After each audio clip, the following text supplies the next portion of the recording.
রাতে আমার জ্বর এসেছে। ছেলে আমার পাশে বসে আছে, মাথায় পানির পট্টি দিচ্ছে। ঘুমের মধ্যে বকবক করছি। সে আমার কপাল স্পর্শ করে বলল, মা, এত গরম কেন? আমি ঘুমের ঘোরে বললাম, তুমি আছো তো? সে আমার হাত ধরে বলল, হ্যাঁ মা, আমি আছি। রাত গভীর হতে লাগল। সে আমার পাশে শুয়ে পড়ল। আমি জ্বরের ঘোরে তার বুকে মাথা রাখলাম। সে আমার চুলে হাত বুলাতে লাগল। হঠাৎ সে কানের কাছে ফিসফিস করে বলল, মা, আমি তোমাকে এভাবেই পাশে চাই সারা জীবন। আমি চোখ খুলে তাকালাম। সে বলল, জ্বরের ঘোরেও তুমি এত সুন্দর। আমি উঠতে গেলাম। সে আমাকে শক্ত করে জড়িয়ে ধরল। বলল, মা, আমি তোমাকে ভালোবাসি। শুধু মা হিসেবে নয়, একজন নারী হিসেবে। তুমি আমার স্ত্রী হও। জ্বরে আমার মাথা ঝিমঝিম করছে, কিন্তু তার কথা স্পষ্ট শুনতে পাচ্ছি। সে বলল, বিয়ে করো আমাকে, আমি তোমার সব অসুখ সারিয়ে দেব। এই গল্পটি সম্পূর্ণ শুনলে আপনাদের পানি অটোমেটিক বের হয়ে যাবে, সো যত দ্রুত সম্ভব হাতের কাছে টিস্যু নিয়ে বসে পড়ো। বিছানার চাদর যেন নষ্ট না হয় সেটা সম্পূর্ণ খেয়াল রাখার অনুরোধ জানিয়ে গল্পটি এখন শুরু করব। তার আগে সর্বশেষ অনুরোধ, দয়া করে এমন পানি বের করার গল্প নিয়মিত শুনতে আমাদের চ্যানেলটি সকলেই সাবস্ক্রাইব করুন। ধন্যবাদ। হ্যালো বন্ধুরা, আমার নাম রুমানা খান। আমার বয়স 40 বছর। আমার স্বামীর নাম কামাল খান, বয়স 43 বছর। আমাদের 2 সন্তান, সাকিব আর তানিয়া। সাকিব 18 বছর বয়সী, বিশ্ববিদ্যালয়ে পড়ে। তানিয়া 10 বছর বয়সী, স্কুলে যায়। গত সপ্তাহে আমার জ্বর এসেছিল। সেদিন রাতে সাকিব আমার পাশে বসেছিল, আমার মাথায় পানির পট্টি দিচ্ছিল।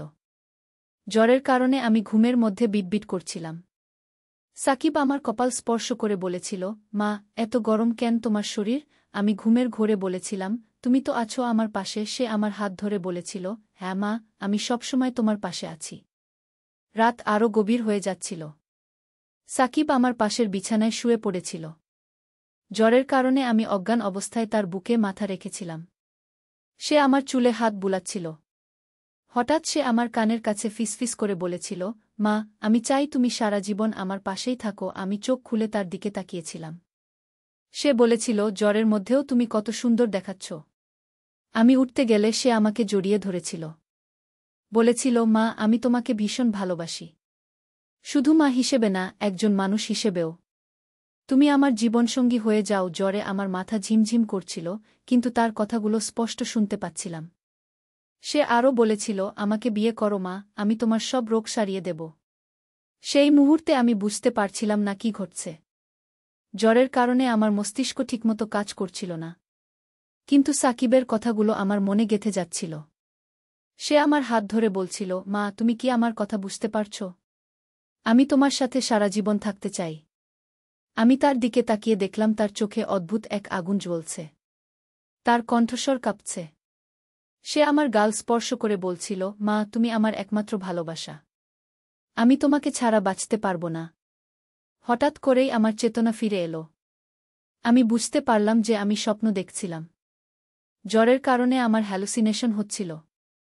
আসলে সাকিব আমার পাশে ছিল না। সে তার রুমে ঘুমাচ্ছিল। কিন্তু স্বপ্নটা এত বাস্তব লাগছিল যে আমি ভয় পেয়ে গিয়েছিলাম। আমি উঠে বসলাম এবং দেখলাম আমার স্বামী কামাল আমার পাশে ঘুমাচ্ছেন। আমার মাথায় জ্বর কমে গেছে। পরদিন সকালে সাকিব এসে জিজ্ঞেস করল, মা, তোমার জ্বর কেমন? আমি তার দিকে তাকিয়ে অবাক হয়ে গেলাম। সে একদম স্বাভাবিক ছিল। আমি বুঝলাম যে গতকালের সব ঘটনা আমার জ্বরের কারণে হওয়া একটা স্বপ্ন ছিল। কিন্তু এই স্বপ্নের পরে আমার মনে অদ্ভুত এক অস্বস্তি থেকে গেল। আমি ভাবতে লাগলাম, কেন এমন স্বপ্ন দেখলাম? আমার মনোবিজ্ঞানী বন্ধু সীমা আমাকে বলেছিল যে জ্বরের সময় মানুষের মস্তিষ্ক অদ্ভুত স্বপ্ন দেখে। দিন কয়েক পরে আমি লক্ষ্য করলাম যে সাকিব আমার সাথে একটু অন্যরকম আচরণ করছে। সে আগের চেয়ে বেশি যত্ন নিচ্ছে। আমার জন্য চা এনে দিচ্ছে, আমার কাপড় ধুয়ে দিচ্ছে। এমনকি আমার পছন্দের খাবারও রান্না করে দিচ্ছে। একদিন আমি তাকে জিজ্ঞেস করলাম, সাকিব, তুমি কি কোনো সমস্যায় আছো? তুমি এত যত্ন নিচ্ছ কেন? সে হেসে বলল, মা, তুমি অসুস্থ ছিলে তো, তাই একটু বেশি যত্ন নিচ্ছি। কিন্তু তার চোখে আমি একটা অদ্ভুত ভাব দেখতে পেলাম। মনে হচ্ছিল সে কিছু একটা লুকাচ্ছে। সেদিন রাতে আমি আমার স্বামীকে বললাম, কামাল, সাকিবের আচরণ একটু অদ্ভুত লাগছে। কামাল বলল, কেন, কি হয়েছে? আমি তাকে সব বললাম। তিনি বললেন, তুমি বেশি ভাবছ। ছেলে তো তোমার যত্ন নিচ্ছে, এটা ভালো ব্যাপার। কিন্তু আমার মনের অস্বস্তি কমছিল না। আমি ঠিক করলাম যে সাকিবের সাথে একটা গুরুত্বপূর্ণ কথা বলব। পরদিন সকালে সাকিব স্কুল যাবার আগে আমাকে বলল, মা, আজ তোমার কি কোনো কাজ আছে? আমি বললাম, না, কেন? সে বলল, আমি আজ একটু তাড়াতাড়ি ফিরব। তোমার সাথে কিছু গুরুত্বপূর্ণ কথা বলতে হবে। তার কথা শুনে আমার মনে আরও সন্দেহ হল। আমি ভাবলাম সে কি বলতে চায়। বিকেলে সাকিব বাড়ি ফিরল। সে আমার রুমে এসে বসল। তার মুখে একটা গম্ভীর ভাব। সে বলল, মা, আমি তোমার সাথে একটা কথা বলতে চাই। আমি বললাম, বলো, কি বলতে চাও? সাকিব একটু থামল। তারপর বলল, মা, তুমি যেদিন জ্বরে ছিলে সেদিন রাতে তুমি স্বপ্নে কি দেখেছিলে? তার কথা শুনে আমি চমকে গেলাম। আমি বললাম, তুমি কি করে জানলে যে আমি স্বপ্ন দেখেছি? সে বলল, তুমি ঘুমের মধ্যে অনেক কথা বলছিলে। আমি সব শুনেছি। আমার মুখ শুকিয়ে গেল। আমি বললাম, তুমি কি শুনেছিলে? সাকিব বলল, মা, তুমি আমার নাম ধরে অনেক কিছু বলছিলে। আমি বুঝতে পারছিলাম যে তুমি কোনো অদ্ভুত স্বপ্ন দেখছ। আমি স্বস্তির নিঃশ্বাস ফেললাম। ভাগ্যিস সে আমার স্বপ্নের সব কথা শোনেনি। কিন্তু সাকিব আরও বলল, মা, তুমি স্বপ্নে আমাকে নিয়ে কি ভাবছিলে? আমি বললাম, কিছু না বাবা। জ্বরের কারণে অদ্ভুত স্বপ্ন দেখেছিলাম। সাকিব বলল, মা, আমি কিন্তু তোমাকে অনেক ভালোবাসি। তুমি আমার সবচেয়ে প্রিয় মানুষ। আমি চাই না তুমি কখনো অসুস্থ হও। তার কথা শুনে আমার চোখে পানি এসে গেল। আমি বুঝলাম যে সে সত্যিকারের একটা ভালো ছেলে। আমার স্বপ্নটা শুধু আমার অসুস্থ মনের কল্পনা ছিল। আমি তাকে জড়িয়ে ধরে বললাম, আমিও তোমাকে খুব ভালোবাসি বাবা। তুমি আমার গর্ব। সেদিনের পর থেকে আমার মনের সব অস্বস্তি চলে গেল। আমি বুঝতে পারলাম যে জ্বরের কারণে আমার মস্তিষ্ক অস্বাভাবিক কিছু ভেবেছিল। কয়েক সপ্তাহ পরে আমাদের বাড়িতে একটা অদ্ভুত ঘটনা ঘটল। রাতে আমি ঘুমাচ্ছিলাম। হঠাৎ আমার ঘুম ভেঙে গেল একটা আওয়াজ শুনে। মনে হচ্ছিল কেউ আমাদের বাড়ির চারপাশে ঘুরছে। আমি উঠে জানালা দিয়ে বাইরে তাকালাম। দেখলাম বাগানে একজন লোক দাঁড়িয়ে আছে। সে আমাদের দিকে তাকিয়ে আছে। আমি ভয় পেয়ে গেলাম। আমি কামালকে ডাকলাম। তিনি উঠে এসে জানালা দিয়ে দেখলেন। বললেন, কেউ নেই তো। আমি আবার তাকালাম। সত্যিই কেউ নেই। পরদিন সকালে আমি সাকিবকে বললাম। সে বলল, মা, তুমি হয়তো স্বপ্ন দেখেছ। কিন্তু আমি জানতাম যে আমি স্বপ্ন দেখিনি। আমি জেগে জেগেই দেখেছিলাম। কয়েকদিন পরে আবারও একই ঘটনা ঘটল। এবারেও আমি একজন লোককে বাগানে দেখলাম। কিন্তু কামাল আসার পরে সে অদৃশ্য হয়ে গেল। আমি ভাবতে লাগলাম, এটা কি হচ্ছে? আমার কি মানসিক কোনো সমস্যা হয়েছে? একদিন আমি আমার বন্ধু সীমার সাথে কথা বললাম। সীমা একজন মনোবিজ্ঞানী। তিনি আমার কথা শুনে বললেন, রুমানা, তুমি হয়তো স্ট্রেসের মধ্যে আছো। জ্বরের পরে কখনো কখনো মানুষের মানসিক অবস্থা একটু খারাপ হয়ে যায়। তিনি আমাকে কিছু ঔষধ দিলেন এবং বললেন নিয়মিত ব্যায়াম করতে। ওষুধ খাবার পরে আমার অবস্থা একটু ভালো হল। কিন্তু রাতে ভূতের দেখা পাওয়া বন্ধ হল না। একদিন রাতে আমি আবার সেই লোকটাকে দেখলাম। এবার আমি সাহস করে বাইরে গেলাম। কিন্তু বাগানে গিয়ে দেখি কেউ নেই। হঠাৎ আমার মনে হলো যেন কেউ আমার পেছনে দাঁড়িয়ে আছে। আমি ঘুরে তাকালাম। দেখলাম সাকিব দাঁড়িয়ে আছে। আমি বললাম, সাকিব, তুমি এখানে কি করছ? সে বলল, মা, তুমি রাতে এখানে কি করছ? আমি বললাম, আমি একজন লোককে দেখেছিলাম। সাকিব বলল, মা, এখানে কেউ নেই। তুমি হ্যালুসিনেশন দেখছ? তার কথা শুনে আমার মনে সন্দেহ হল। সে কি করে জানল যে আমি হ্যালুসিনেশন দেখছি? আমি বললাম, তুমি এই কথা কি করে জানলে? সাকিব একটু ইতস্তত করে বলল, মা, আমি ইন্টারনেটে পড়েছি যে জ্বরের পরে কখনো কখনো মানুষ এমন দেখে। আমি আর কিছু বললাম না। আমরা ঘরে ফিরে গেলাম। কিন্তু সেই রাতে আমার ঘুম হল না। আমার মনে সন্দেহ হচ্ছিল সাকিবকে নিয়ে। তার আচরণ কেমন যেন অদ্ভুত লাগছিল। পরদিন আমি ঠিক করলাম যে আমি একজন ভালো ডাক্তারের কাছে যাব। আমার মানসিক অবস্থা পরীক্ষা করাব। ডাক্তারের কাছে গিয়ে সব বললাম। তিনি আমার কিছু টেস্ট করলেন। বললেন, আপনার মানসিক অবস্থা একদম ঠিক আছে। আপনি হ্যালুসিনেশন দেখছেন না। তার কথা শুনে আমি অবাক হয়ে গেলাম। তাহলে আমি সত্যিই কাউকে দেখছিলাম? আমি বাড়ি ফিরে এসে ভাবতে লাগলাম। যদি আমি সত্যিই কাউকে দেখে থাকি, তাহলে সে কে? সেদিন রাতে আমি জেগে থাকার ফিকির করলাম। আমি দেখব যে সত্যিই কেউ আসে কিনা। রাত প্রায় 12টার সময় আমি দেখলাম সেই লোকটা আবার এসেছে। এবার আমি ভালো করে তাকালাম। দেখলাম লোকটার গড়ন সাকিবের মতো। আমি আরও ভালো করে দেখার জন্য জানালার কাছে গেলাম। হঠাৎ দেখি সাকিব তার রুম থেকে বেরিয়ে বাগানের দিকে যাচ্ছে। আমি বুঝতে পারলাম যে বাগানে যে লোকটাকে আমি দেখতাম সে সাকিবই ছিল। কিন্তু সে রাতে বাগানে কি করে? আমি চুপচাপ তাকে অনুসরণ করলাম। দেখলাম সে বাগানে একটা নির্দিষ্ট জায়গায় দাঁড়িয়ে আছে। সে মাটিতে কিছু একটা খুঁড়ছে। আমি কাছে গিয়ে দেখলাম সে একটা ছোট বাক্স মাটি থেকে বের করছে। বাক্সটা খুলে তার ভেতরে কি আছে দেখছে। আমি আর সহ্য করতে পারলাম না। আমি তার কাছে গিয়ে বললাম, সাকিব, তুমি এখানে কি করছ? সাকিব আমাকে দেখে ভয় পেয়ে গেল। বাক্সটা লুকাতে চেষ্টা করল। আমি বললাম, এই বাক্সে কি আছে? সাকিব বলল, মা, কিছু নেই। শুধু আমার পুরনো জিনিসপত্র। আমি বাক্সটা নিয়ে খুলে দেখলাম। ভেতরে ছিল আমার কিছু ছবি, আমার চিঠি, আর আমার ব্যবহার করা কিছু জিনিস। আমি অবাক হয়ে বললাম, এগুলো তুমি কেন রেখেছ? সাকিব কাঁদতে শুরু করল। বলল, মা, আমি তোমাকে ভীষণ ভালোবাসি। আমি তোমার সব জিনিস সংগ্রহ করে রাখি। আমি বুঝতে পারলাম যে সাকিবের মনে আমার প্রতি একটা অস্বাভাবিক আবেগ তৈরি হয়েছে। এটা স্বাভাবিক মায়ের প্রতি ভালোবাসা নয়। আমি তাকে বললাম, সাকিব, তুমি কি কোনো মানসিক সমস্যায় ভুগছ? সে বলল, না মা। আমি শুধু তোমাকে ভালোবাসি। আমি বুঝতে পারলাম যে সাকিবের পেশাদার সাহায্যের দরকার। পরদিন আমি কামালকে সব বললাম। তিনি প্রথমে বিশ্বাস করতে পারলেন না। কিন্তু যখন আমি বাক্সটা দেখালাম, তিনি বুঝলেন যে ব্যাপারটা গুরুতর। আমরা একজন মনোবিজ্ঞানীর কাছে গেলাম। তিনি সাকিবের সাথে কথা বললেন। বললেন যে সাকিবের একটা মানসিক সমস্যা আছে যেটাকে ইডিপাস কমপ্লেক্স বলে। তিনি বললেন যে সাকিবের চিকিৎসা দরকার। তিনি আমাদের কিছু পরামর্শ দিলেন। সাকিবের চিকিৎসা শুরু হল। প্রথম দিকে সে চিকিৎসা নিতে চাইছিল না। কিন্তু আস্তে আস্তে সে বুঝতে পারল যে তার সমস্যা আছে। কয়েক মাস চিকিৎসার পরে সাকিবের অবস্থা অনেক ভালো হল। সে আবার আগের মতো স্বাভাবিক ছেলে হয়ে উঠল। তার মধ্যে আর সেই অদ্ভুত আবেগ নেই। এখন সে তার পড়াশোনায় মন দিয়েছে। বিশ্ববিদ্যালয়ে ভালো রেজাল্ট করছে। আমার সাথেও স্বাভাবিক মায়ের সন্তানের সম্পর্ক। কিন্তু আমার মনে এখনও সেই রাতের স্মৃতি আছে যখন আমি জ্বরের মধ্যে সেই অদ্ভুত স্বপ্ন দেখেছিলাম। এখন আমি বুঝতে পারি যে সেটা শুধু একটা স্বপ্ন ছিল না। সেটা আমার অবচেতন মনের একটা আভাস ছিল। মাঝে মাঝে আমি ভাবি যে মা হিসেবে আমি কি কোনো ভুল করেছিলাম? সাকিবের মনে এমন অদ্ভুত আবেগ তৈরি হবার জন্য কি আমি দায়ী? মনোবিজ্ঞানী আমাকে বলেছিলেন যে এটা কোনো নির্দিষ্ট কারণে হয় না। অনেক সময় হরমোনের তারতম্য, মানসিক চাপ বা পারিবারিক পরিবেশের কারণে এমন হতে পারে। সাকিব এখন নিয়মিত ডাক্তারের কাছে যায়। সে তার অনুভূতিগুলো নিয়ন্ত্রণ করতে শিখেছে। তার আচরণও স্বাভাবিক হয়ে গেছে।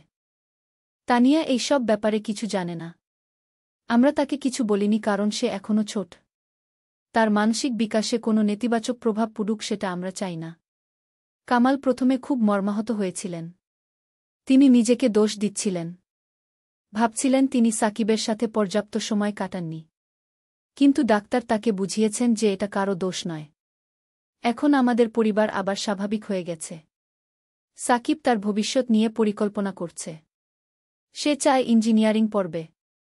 মাঝে মাঝে সে আমার কাছে এসে বলে, মা, আমি আগে যে আচরণ করেছিলাম সেজন্য ক্ষমা চাই। আমি জানতাম না যে আমার সমস্যা আছে। আমি তাকে বলি, সাকিব, তুমি কোনো দোষ করনি। তুমি অসুস্থ ছিলে। এখন তুমি সুস্থ হয়ে গেছ। সেটাই গুরুত্বপূর্ণ। আমি মাঝে মাঝে ভাবি যে এই পুরো ঘটনা আমাদের পরিবারকে আরও কাছাকাছি এনেছে। আমরা একে অপরকে আরও ভালো করে বুঝতে পারি। কামাল এখন বাড়িতে বেশি সময় কাটান। তিনি সাকিবের সাথে নিয়মিত কথা বলেন। তারা একসাথে ক্রিকেট খেলেন, সিনেমা দেখেন। তানিয়াও খুশি যে তার বাবা এখন বেশি সময় বাড়িতে থাকেন। আগে কামাল অফিসের কাজে খুব ব্যস্ত থাকতেন। আমি এখন বুঝতে পারি যে পরিবারের প্রতিটি সদস্যের মানসিক স্বাস্থ্য কতটা গুরুত্বপূর্ণ। আমরা অনেক সময় শারীরিক স্বাস্থ্য নিয়ে ভাবি কিন্তু মানসিক স্বাস্থ্য নিয়ে ভাবি না। সাকিবের ঘটনার পরে আমি অনেক বই পড়েছি মানসিক স্বাস্থ্য নিয়ে। আমি জানতে পেরেছি যে এমন সমস্যা অনেক পরিবারেই হয়। কিন্তু মানুষ লজ্জার ভয়ে এ নিয়ে কথা বলে না। আমি ঠিক করেছি যে আমি আমার অভিজ্ঞতা অন্যদের সাথে শেয়ার করব। যদি কোনো পরিবার এমন সমস্যায় পড়ে তারা জানে যে এর সমাধান আছে। মানসিক স্বাস্থ্য নিয়ে আমাদের সমাজে এখনও অনেক কুসংস্কার আছে। মানুষ ভাবে যে মানসিক অসুস্থতা মানে পাগলামি।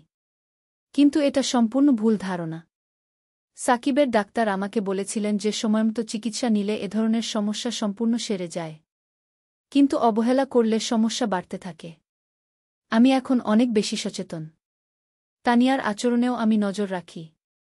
যদি কোনো অস্বাভাবিকতা দেখি সাথে সাথে ডাক্তারের কাছে নিয়ে যাব। সাকিব এখন তার বন্ধুবান্ধবদের সাথে স্বাভাবিক সম্পর্ক রাখে। তার কিছু ভালো বন্ধু হয়েছে। সে তাদের সাথে পড়াশোনা করে, আড্ডা দেয়। একদিন সে আমাকে বলল যে তার একটা মেয়ে বন্ধু হয়েছে। তার নাম রিয়া। সে বিশ্ববিদ্যালয়ে পড়ে। আমি খুশি হলাম শুনে। আমি বললাম তাকে একদিন বাড়িতে নিয়ে আসো। আমি তার সাথে দেখা করতে চাই। সাকিব রিয়াকে বাড়িতে নিয়ে এলো। মেয়েটা খুব ভালো, ভদ্র, শিক্ষিত। সাকিবের সাথে তার ভালো বোঝাপড়া। আমি দেখলাম যে সাকিব রিয়ার সাথে খুব স্বাভাবিক আচরণ করছে। তার মধ্যে কোনো অদ্ভুত আবেগ নেই। সে একটা স্বাভাবিক তরুণের মতো আচরণ করছে। এটা দেখে আমার মন খুশিতে ভরে গেল। আমি বুঝলাম যে সাকিব সত্যিই সুস্থ হয়ে গেছে। কয়েক মাস পরে সাকিব আমার কাছে এসে বলল, মা, আমি রিয়াকে বিয়ে করতে চাই। আমি অবাক হয়ে বললাম, এত তাড়াতাড়ি? সাকিব বলল, মা, আমি জানি এটা তাড়াতাড়ি। কিন্তু আমি নিশ্চিত যে রিয়াই আমার জীবনসঙ্গী। আমি কামালের সাথে কথা বললাম। তিনি বললেন, সাকিব এখন পূর্ণবয়স্ক। সে নিজের সিদ্ধান্ত নিতে পারে। আমরা রিয়ার বাবা মায়ের সাথে কথা বললাম। তারাও রাজি হলেন। সাকিব আর রিয়ার বিয়ে হল। খুব সুন্দর একটা অনুষ্ঠান হল। সবাই খুশি। বিয়ের পরে সাকিব আর রিয়া আলাদা একটা ফ্ল্যাটে থাকতে শুরু করল। কিন্তু তারা নিয়মিত আমাদের সাথে দেখা করতে আসে। আমি দেখছি যে সাকিব একটা সুখী বিবাহিত জীবন যাপন করছে। রিয়াও খুব ভালো একটা মেয়ে। সে আমাদের পরিবারের সাথে মিশে গেছে। এখন আমি স্বস্তিতে আছি। আমার ছেলে সুস্থ, সুখী। সে তার জীবনে এগিয়ে যাচ্ছে। মাঝে মাঝে আমি ভাবি যে জীবনে অনেক ঝড়ঝঞ্ঝা আসে। কিন্তু ধৈর্য আর ভালোবাসা দিয়ে সব সমস্যার সমাধান হয়ে যায়। সাকিবের সমস্যাও এভাবেই সমাধান হয়েছে। আমি কখনো তাকে ছেড়ে দিইনি। সবসময় তার পাশে ছিলাম। আজ যখন আমি পেছনে তাকাই, মনে হয় যে সেই কঠিন দিনগুলো আমাদের পরিবারকে আরও শক্তিশালী করেছে। আমরা একে অপরের সাথে আরও গভীর সম্পর্ক তৈরি করতে পেরেছি। তানিয়াও এখন বড় হচ্ছে। সে একটা মেধাবী ছাত্রী। সে তার লেখাপড়া নিয়ে খুব সিরিয়াস। আমি আশা করি যে তানিয়াও একটা সুন্দর ভবিষ্যৎ গড়বে। আমি তার মানসিক বিকাশের দিকে নজর রাখছি। কামালও এখন অনেক খুশি। তিনি দেখছেন যে তার পরিবার সুখে শান্তিতে আছে। আমি এখন মাঝে মাঝে অন্য পরিবারদের সাহায্য করি যাদের এমন সমস্যা হয়। আমি তাদের পরামর্শ দিই, সাহস দিই। আমি জানি যে জীবনে আরও অনেক চ্যালেঞ্জ আসবে। কিন্তু আমি আর ভয় পাই না। আমি জানি যে ভালোবাসা আর ধৈর্য দিয়ে সব সমস্যার সমাধান সম্ভব। সাকিবের গল্প এখানেই শেষ নয়। এটা একটা নতুন শুরু। সে এখন একটা নতুন জীবন শুরু করেছে। আমি প্রতিদিন প্রার্থনা করি যেন আমার সন্তানরা সুস্থ থাকে, সুখী থাকে। যেন তাদের জীবনে আর কোনো সমস্যা না আসে। কিন্তু আমি এটাও জানি যে সমস্যা এলে আমরা মিলে সেটা সমাধান করব। আমাদের পরিবারের বন্ধন এত শক্তিশালী যে কোনো সমস্যাই আমাদের ভাঙতে পারবে না। এই গল্প শুনে হয়তো অনেকে ভাববেন যে আমি অতিরঞ্জিত করে বলছি। কিন্তু আমি সত্যি কথা বলছি। জীবনে এমন অনেক ঘটনা ঘটে যেগুলো অবিশ্বাস্য মনে হয়। কিন্তু সেই ঘটনাগুলোই আমাদের জীবনকে পরিবর্তন করে দেয়া। আমাদের শেখায় যে জীবন কতটা অপ্রত্যাশিত। আমার পরিবারের এই গল্পটা অনেকের কাজে লাগবে বলে আমি বিশ্বাস করি। যারা এমন সমস্যায় পড়েছেন তারা জানবেন যে এর সমাধান আছে। মানসিক স্বাস্থ্য নিয়ে আমাদের আরও সচেতন হতে হবে। আমাদের সন্তানদের মানসিক বিকাশের দিকে নজর রাখতে হবে। আমি আশা করি যে আমার এই গল্প শুনে অনেক পরিবার উপকৃত হবে। তারা বুঝবে যে কোনো সমস্যাই অসমাধানযোগ্য নয়। আজ আমার গল্প এখানেই শেষ করছি। আপনারা সবাই ভালো থাকবেন, সুস্থ থাকবেন। আপনাদের পরিবারেও যেন সুখ শান্তি বিরাজ করে। ধন্যবাদ সবাইকে আমার গল্প ধৈর্য ধরে শোনার জন্য।